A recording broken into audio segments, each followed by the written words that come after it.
Welcome to another episode of Done is Better Than Perfect. I'm your host, John Grubbs. Welcome to the show. Now, today's topic is how do we fail and win?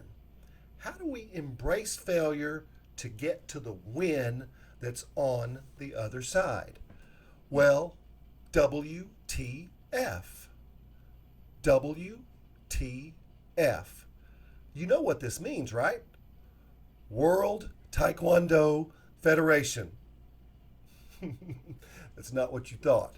In 2018, they dropped Federation because the hashtag WTF was hijacked. Now you know. So today we're going to shake things up a little bit. I want you to, feel the intensity change that I'm going to bring to you today. I'm going to turn up the energy dial and we're just going to see how this goes. We're going to see what happens. Now, thinking big is your vaccination. It is a vaccination to the infection of being average. Let me say that again. Thinking big is your vaccination to the infection of being average. And folks, you were not made to be average. You were not made to be common. Don't listen to the people in the cheap seats who are common, who are average, who are trying to bring you down. They are the zombies in this world, folks. The zombie apocalypse is the average, common, mediocre people who are trying to pull you down into mediocrity too. They are saying you are just like them, and I want you to avoid them. If you set big goals and work harder than anyone you know, you'll be able to use their criticism and judgment as fuel. Listen, this is really important. When you hear criticism or when you hear judgment about something that you're chasing that's big, it is almost always an indicator that their mediocrity is trying to pull you back into whatever they are, to the common, to the ordinary, to the just plain, I guess, mediocrity that infects too many people. Use their criticism and judgment as fuel. Going big means failure is baked in. Let me say that again. Learn to fail forward. Failure is baked in if you're going big. You're going to fail. Problems are going to occur. These are stepping stones towards success. Every bit of failure is another stone toward the success you're chasing. And probably the most common tendency for us is to blame others. Let's just blame someone else. Blaming others is a crippling choice. Stop being a little baby. Blaming others is looking backwards, folks. It's looking in the rearview mirror when your opportunities are in the windshield.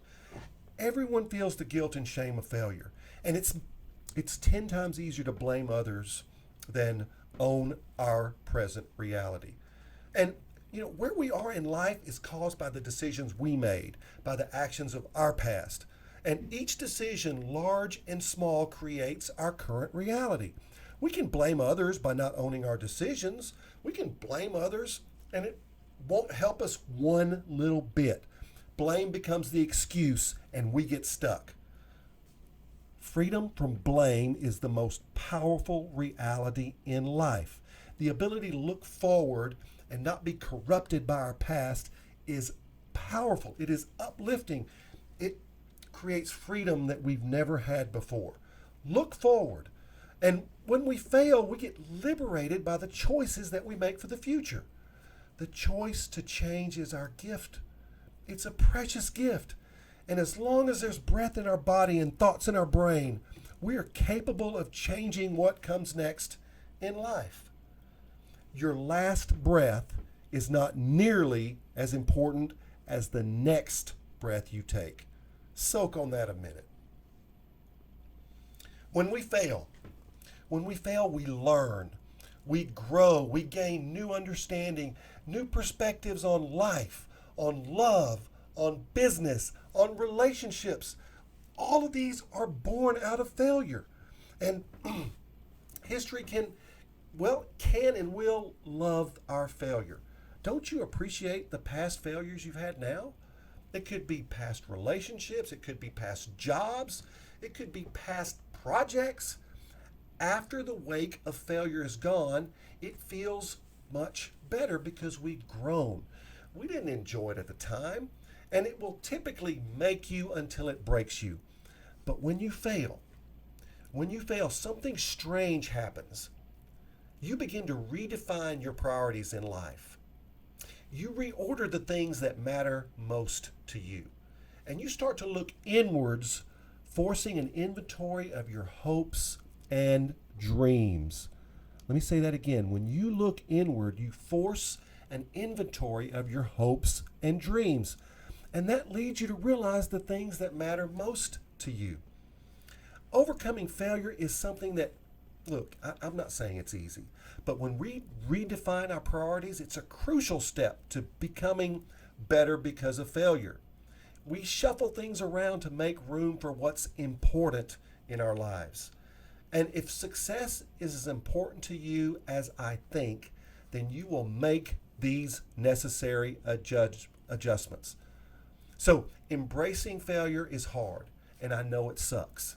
But success reflects your failing velocity. Success reflects your failing velocity. The faster you fail, the sooner you become successful.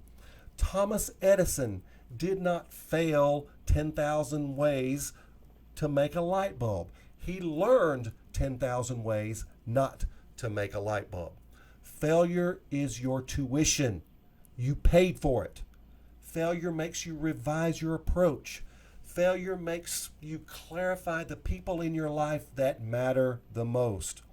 And failure gives you emotional strength. It makes you stronger, fam. So use failure as a springboard to your future, as a springboard to your potential, and as a springboard to your best life. Now, if you enjoyed this show, share it. Share it with people that you love. Share it on social media. Subscribe to the channel.